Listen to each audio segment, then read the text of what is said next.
Welcome to episode 4 of We Are Ashley Hall. Today we are exploring a word that we use often, but one that deserves deeper reflection, the word belonging. At Ashley Hall, belonging is not a trend. It is not a response to a moment. It is mission-centered work.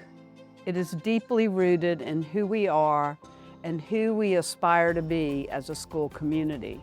Research tells us, and experience confirms, that students learn best when they feel safe, respected, and connected. When a student knows she belongs, she's more willing to take academic risks, to share her voice, to lead, and to grow.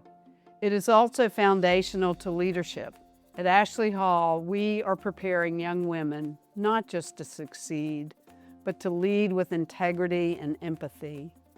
That work begins with helping them understand their own identities and teaching them how to create space for others. And something we know well at Ashley Hall, belonging is not a single initiative or a standalone program. It is our culture. It is woven into the fabric of our early school classrooms, our lower school communities, our middle school advisory spaces, and our upper school leadership opportunities. It evolves as our students grow, but it remains constant in purpose. Today, I'm grateful to have Cintra Horn, our Assistant Head of School for Student Affairs, leading this conversation. Cintra approaches belonging work with both heart and clarity, and she will guide us through how belonging takes shape across our divisions at Ashley Hall. Thank you, Dr. Weston. I'm really looking forward to this conversation, and I'm grateful to be joined by two leaders in our community who think deeply about this work every single day. Diane Fletcher, Director of the Early School, thank you for being here. Thank you for inviting me. And Polly Kronsberg, Director of the Lower School. Thanks for having me, Cintra. We're so glad you're both part of this discussion. Both of you are shaping the earliest experiences of our students and their families here at Ashley Hall, and that makes you essential voices in this conversation about belonging.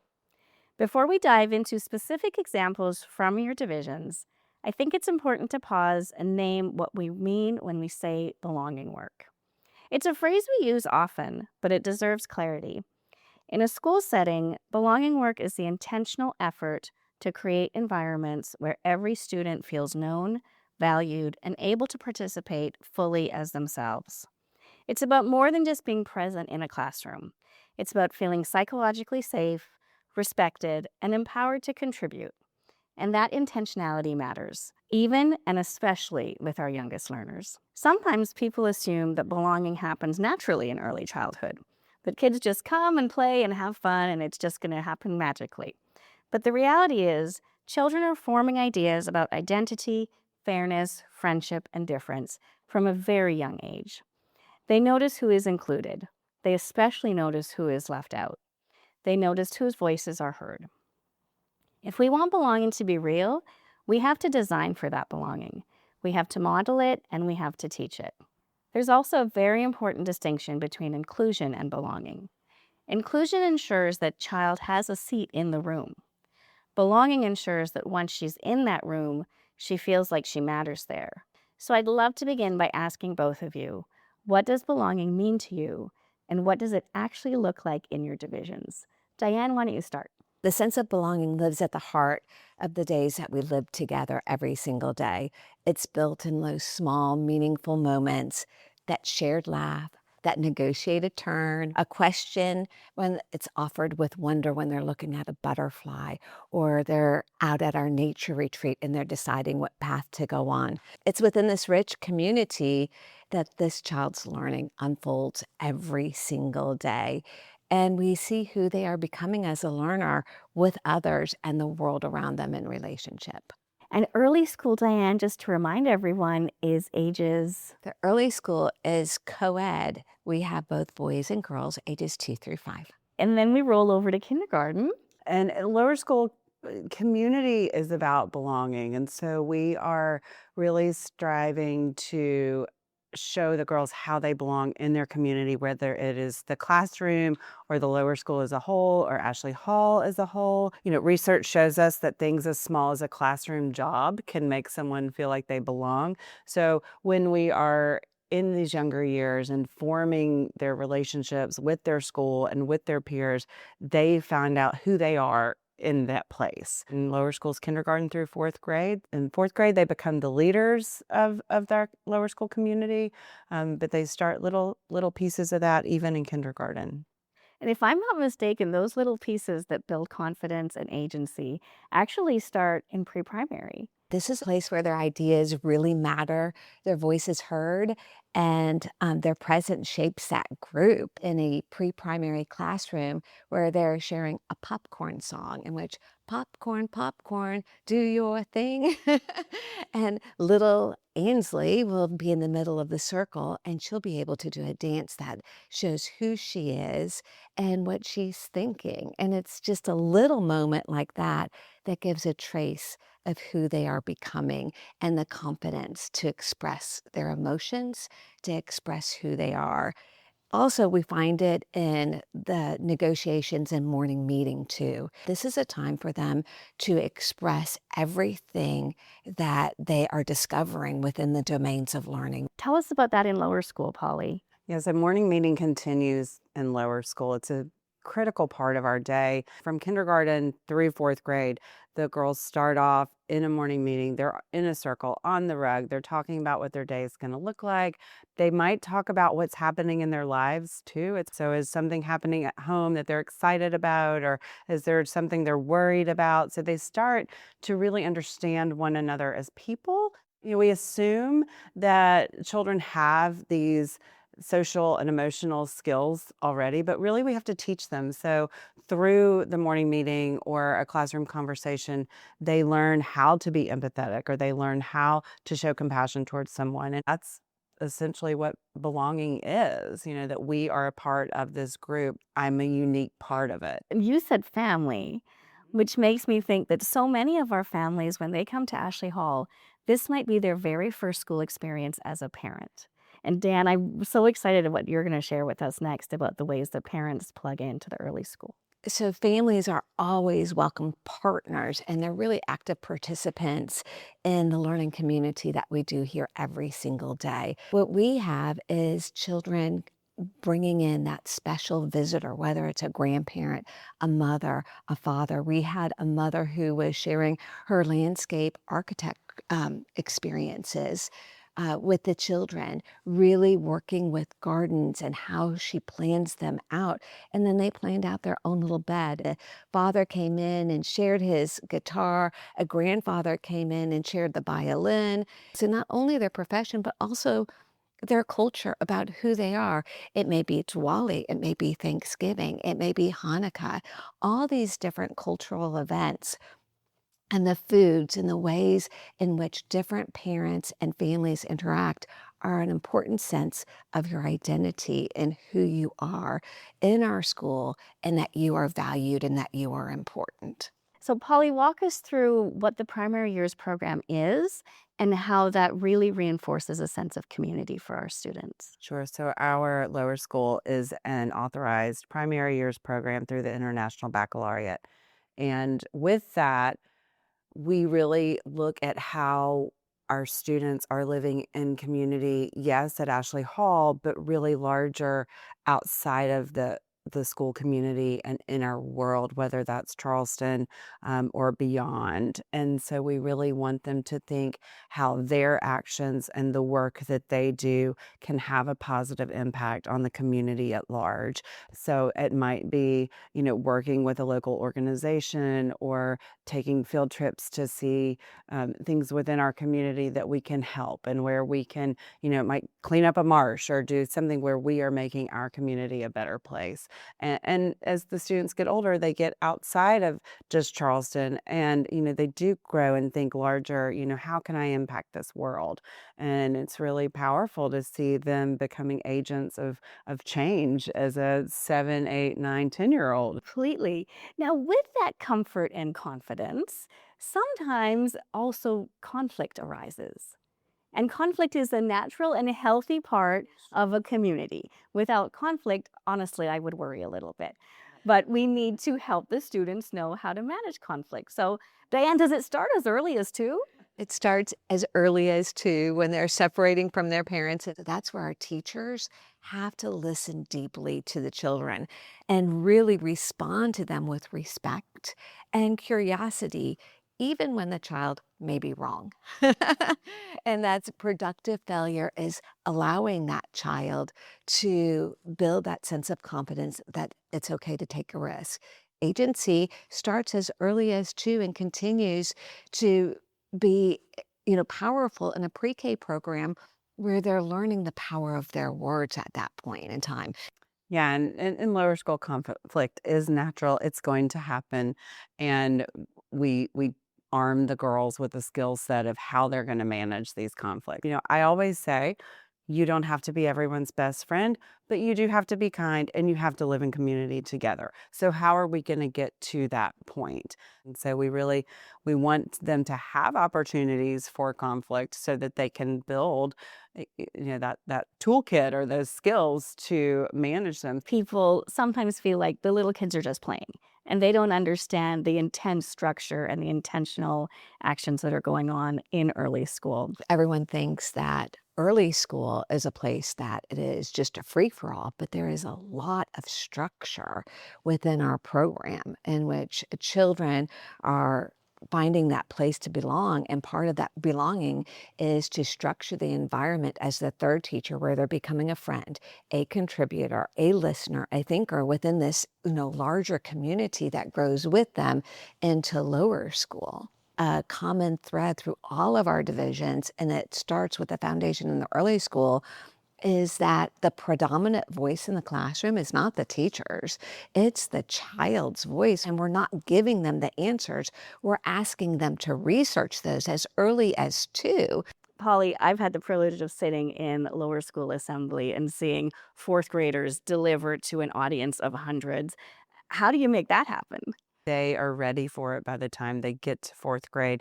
Our weekly assembly is really a special time where the lower school comes together, and it is led by the fourth graders. And so they've watched as kindergartners, first, second, third graders, the fourth graders do this. So they are ready to take it on. And they really, each year at the beginning of the year, they decide what the important components of the assembly are going to be, how they're going to present it. They learn to build slides to present on the stage, and they're up there with a microphone speaking to 200 people, and it's really pretty impressive. And there's always the girl who's so nervous and I can't do this, and then once she does it, the awe and the oh my gosh, I want to do it again. And it's that way every year. It's a beautiful, safe space because they know the 200 people in the room. They're their peers. They can start there and lead that group. And then when I get to middle school, I've spoken to 200 people on the stage, so they have that confidence going in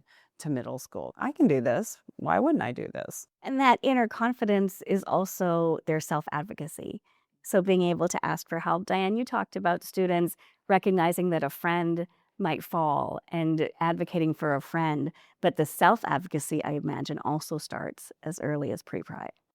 It does, where they say, stop, I don't like that. And then that other child has to listen as early as 2 to say, there are all different ways in which children will stand up and have their voice be heard, but in a way that is not overbearing and not in a way where you have to scream and shout to be heard, but in a way that's respectful to one another.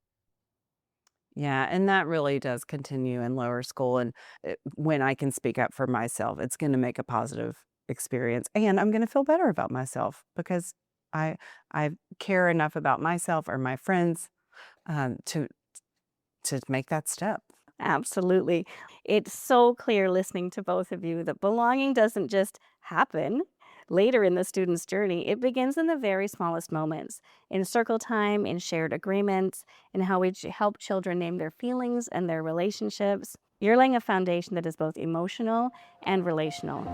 Well, Diane and Polly, thank you. So how does belonging evolve in middle and upper school? What new challenges emerge? And how do we intentionally support students through those challenges? I'm so grateful to be joined by Alison Parks, director of the middle school, and Elisabeth Lavin-Peter, director of the upper school, both experts in their fields. Alison, Elisabeth, thank you for being here. Let's dive in. Alison, we just had the pleasure of hearing from Polly Kronsberg about what happens through lower school. But I want you to tell us, why is belonging especially critical in middle school? Middle school is a very special time in which students are looking for more independence, more agency, less boundaries. And we know that they need strong structures in reaching those goals and reaching those goals well. And so belonging becomes really crucial for us because we know that students need a safe space to explore. They need a safe space to learn in their classes, having those tools in their tool belts to know what expectations are of them, what interactions can look like peer-to-peer, helps create that safe space. We really want students to be able to talk with their teachers, to know that they have somebody to go to. What we know as this middle school age looks for that independence and agency is that it's not going to be a perfect moment for them. There is no such thing as perfect. What belonging means for us in the middle school is that our kids know which resources to use, who to tap in terms of their faculty, their advisor, even their friends or counselor.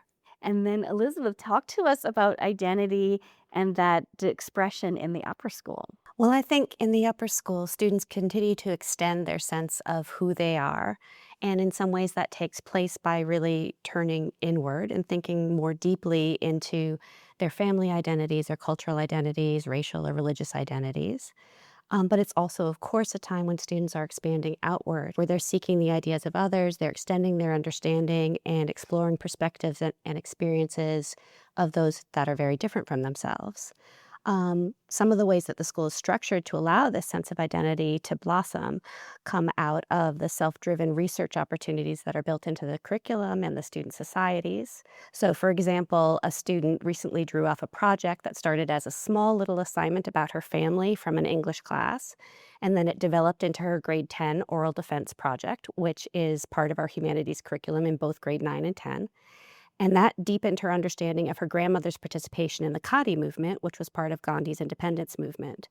She went beyond that work and expanded it even outside of the school when she turned it into a presentation that was given at the Ibu Foundation's Women in India mini summit, which took place at the Charleston Library Society and had an audience of approximately 80 plus people.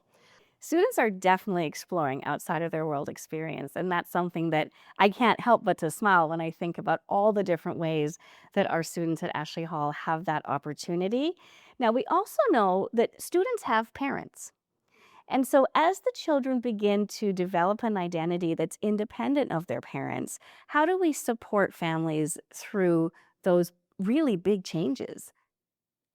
For us in the middle school, it is a lot of communication. Looking at the move from lower school to middle school, this is when students start to have multiple teachers for different subject areas. Although there is an advisory, there's not one homeroom class that a student is with and that parents have that immediate and obvious connection to. And so really opening up that communication about what's going on in the day-to-day, what we see as student need and where we need help and partnership is really big in how we create that conversation. It's keeping a really open chain of communication between parents and not just teachers, but also all sorts of resources like our academic support teachers, our counseling team, obviously me and the deans, and being ready to reach out when we have concerns and certainly being there to hear their concerns. There are also things like coffee mornings. As you've observed students over time, what do you think surprises them about themselves as they grow older? Middle school is such a moment of change and growth. And we know that change is really hard because change represents loss of childhood, loss of that homeroom teacher, loss of something that's occurred previously. And the middle school mind is really set to move forward, to figure out, who am I? Who am I in this world? I don't need help. And then they get to that moment where maybe they do need some support. And helping them realize that they have a team, they have people who are rooting them on, who are going to help them celebrate their successes, but also when they meet challenge, they're going to help them learn and grow through it. And I think that is a really big moment for our students in the middle school. I think actually one of the bigger surprises that kids have as they continue growing and exploring is how different they are. And I know that maybe isn't what you're expecting, but like I think they often come into things thinking, oh, we're really all exactly the same, and other people have the same ideas I have and the same feelings I have. And it's a real growth experience to realize, in fact, people have really divergent opinions and feelings and experiences.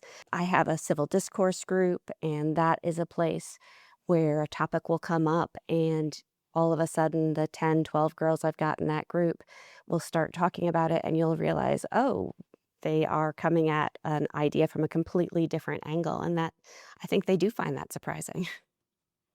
And I think that ties to really casting a wide net.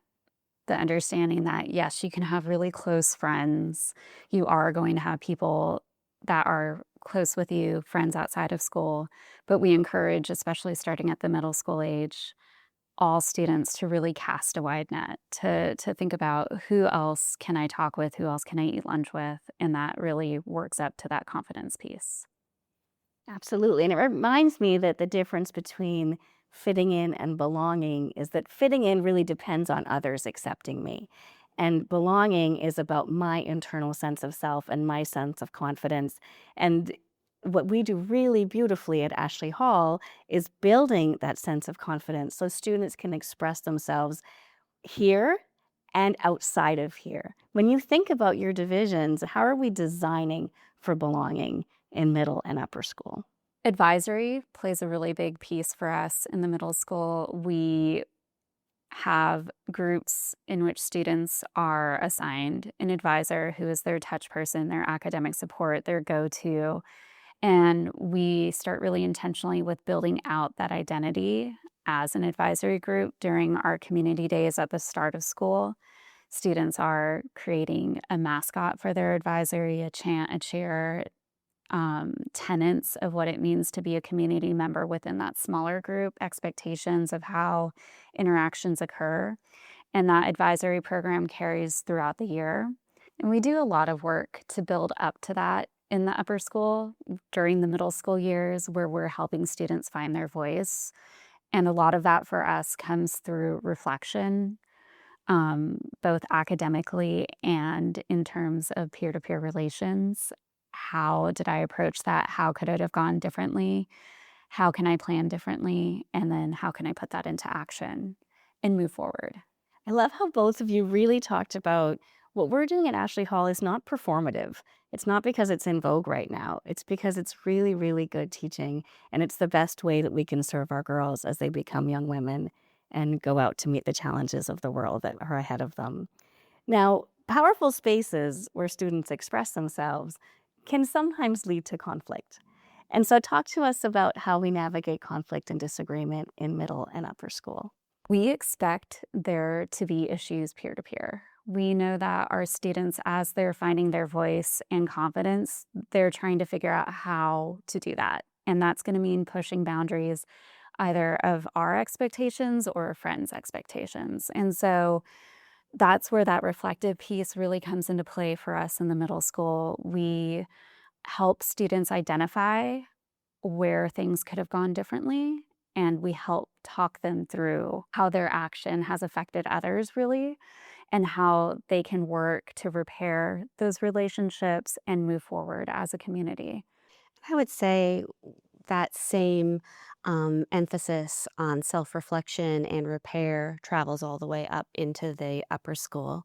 And I think what I'm going to say also travels down into the middle school, which is that our students, I think 5 or 6 years ago, came up with a set of guidelines for civil discourse, and those guidelines are in every single classroom, and they are our default whenever conflict comes up. We can return to those literally in the middle of a class if there is a conflict. All these things are happening, but they're not happening by accident. And so what I would pose to you as division directors is, from your vantage point, what requires constant attention to make sure we don't fall slack on our belonging work? A lot of it is making the work visible for our students, modeling behaviors, creating prompts for them to think through. Our IB coordinator for the middle years program, Sarah Lyle, has a great way of helping students think about the so what and now what. And so really giving them that moment to think about, why is this important and how can I have a role in this work?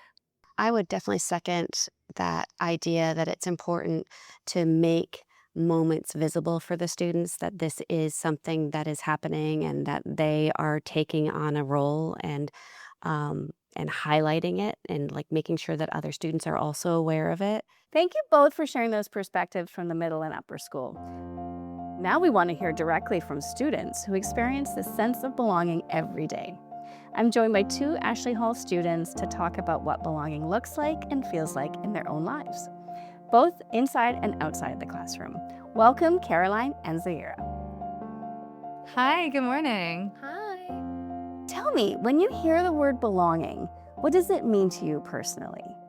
I would say when I hear the word belonging, I think about kind of being able to be oneself and not having to have any guards up. And I think that especially in the Ashley Hall community, when I walk around, I see people who are like laughing and playing, and you're really free from the stressors of, like, I don't know, social anxiety or how other people will react to you. And that's why I feel like I belong at Ashley Hall, is I can walk around and see everyone for who they are and be myself. I love that. Zahirah, what would you add to that answer? Yes. When I hear the word belonging, I think of being at home with yourself and being comfortable with yourself and your identity, and no matter what space you're in. So especially at Ashley Hall, the topic of belonging, it's very nuanced because it means different things to different people. And also belonging, it starts with you. So when I think of belonging, I just think of being at home with yourself, not being afraid to share your feelings or expressions. So That's cool. Both of you gave me really broad examples of belonging that I enjoyed hearing about, but I would love to hear a time, like a moment at Ashley Hall that stood out for you, where you felt like you belonged. What made that moment stand out? well, I'm a part of this society called BSU, which is the Black Student Union here at Ashley Hall. And I would say any moment that I'm with those girls, I really feel like I belong at Ashley Hall, because it's important for a person to fellowship with others that make them feel comfortable and make them feel loved and deserved. And I really feel that at Ashley Hall, especially, where you don't feel this sense of isolation, where you get to connect with other girls that are like you and also other girls that are different than you, just to learn from each other. I was thinking that actually within our grade, there's obviously the bigger Ashley Hall community, but we also have a really close, tight-knit grade. And we recently did, in February, a tradition that we made up in our grade called Secret Cupid. That's basically like Secret Santa, but for like Valentine's or Galentine's Day, like for your friends. And every single person participates and brings a gift for just someone that you randomly draw in the grade. And seeing how everyone came together to bring like thoughtful gifts for everyone, no matter who you drew, if it was your best friend or someone that you had no classes with. I think that all like the unique gifts like showed kind of the community of belonging that we have within our grade. And that's kind of just looking around the circle. We sit in like a big circle looking at each other. That I really felt like I belonged in our grade. And we all experienced the same things. Like we are going through exams, which I think that kind of shared Yeah. hardship also It's kind of like- brings yeah. us together. It's like this little sisterhood that's here at Ashley Hall. And you can see the sisterhood across all grade levels, like from the EEC girls holding hands with each other, to the IP girls playing kickball in the morning, to even us upper school girls studying together. It's just that shared sisterhood, like what Caroline was talking about, that makes you feel like you really belong at Ashley Hall. Or even like just our relationships with other grades. I think that's something that's really unique to our school. That's super huge because that reminds me of some research I came across a couple years ago that particularly for girls, seeing people about 2 to 4 years older than them is a huge leadership advantage because they can see themselves in you in a way that maybe a kindergarten student can't see that quite yet. And I feel like it started for me. I joined lacrosse in 8th grade, and I always looked up to the girls who were 2 years older than me. There was a big group of them. And I still think about them and what they were doing in junior year as kind of a guide, like you were saying, for kind of what commitments I can do. And I love those examples of how students create a sense of belonging at Ashley Hall, and I get the privilege of seeing it every day. Something I talked to division directors about earlier in our talk was really the sense of belonging, harboring confidence in our students for when they leave Ashley Hall. We've also brought other students to Ashley Hall. So, Zahirah, would you tell us a little bit about the Belonging Summit experience? Yes, of course. So this year, a couple of weeks ago, this was my 3rd year attending the annual Belonging Summit. And it was a really amazing experience to fellowship with other students from different schools and from different grades and talking about ways that we can make our schools be places where people feel like they belong, but also the importance of recognizing that belonging starts with you and belonging means different things to different people. So it depends on how comfortable you are in a certain space and how schools have a big responsibility to make sure their students feel welcome and comfortable to express themselves as well. I really like how you talked about that, like comfort in yourself. I think that you definitely have to know yourself in order, like you said, to kind of show the outside world who you are. Is there a question I didn't ask you that you were hoping I would, or something you'd just love to say as a closing about belonging? Okay, so something that I wanted to add was how the sense of belonging doesn't even extend to the girls that you see every day. It can also extend to the the Ashley Hall girls who are in the real world and who the alumni.